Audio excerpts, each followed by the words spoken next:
කතාවට ආවතින් ඔයා අද මාගෙම කරගන්නද රහසක් කියලා කිව්වොත් ඔයා මට මාවෙනම් නුඹේ අග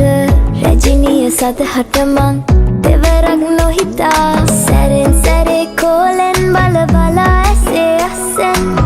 බොරුවට එපා වගේ හිඳින්න එපා රවන්න එපා ටිකෙන් ටිකේ ආලෙන් පුරවලා හිතේ හිස්තැන් නුඹ මට හිතක් වටින කෙනා නිසා චුට්ටක් කතාවට ආවොතින් ඔයා අද මාගෙම කරගන්නද රහසක් කියලා කිව්වොත් ඔයා මට මාවෙනම් නුඹේ අග රැජිනිය සදහට මං